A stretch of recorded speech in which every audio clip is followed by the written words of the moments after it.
Tensions at Dharmanagar College, which escalated into a significant protest and roadblock in front of the Dharmanagar police station on 22nd July and have somewhat subsided. The protest, led by the student organization ABVP, was in response to an unpleasant incident that occurred at the college. The situation is today after North Tripura District Superintendent of Police Avinash Rai met with the protesting students. SP Rai assured them that the culprits would be arrested within 4 days, leading ABVP to call off their blockade.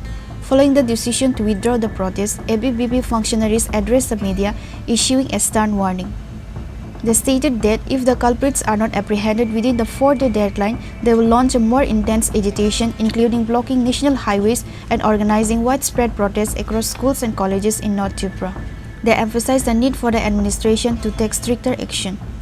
জেলা police super এসেছিলেন, এসে সকল ছাত্রছাত্রীদেরকে আশ্বাস করেছেন উনি 4 দিনের মধ্যে যে বা যারা বহিরাগত দুষ্কৃতী কলেজের ভেতর ঢুকে কলেজের ছাত্রছাত্রীদেরকে লাঞ্ছনা বঞ্চনার শিকার করেছে তাদেরকে গ্রেফতার করা হবে, তাদেরকে শাস্তির আওতায় আনা হবে এবং যদি 4 জনকে 4 দিনের মধ্যে কোনো প্রশাসনিক সমাধান না হয় তাহলে ছাত্র যুব সমাজ বসে থাকবে না।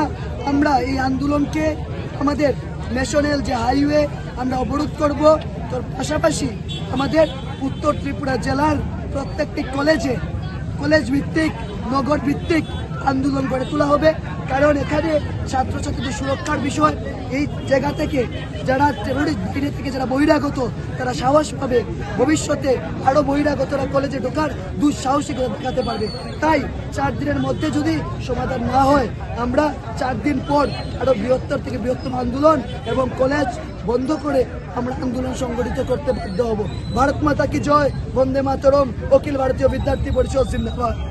The focus now shifts to how quickly the administration acts on ABVP's demands and its ability to maintain stability in the region. Bureau Report, Chini, Khorang.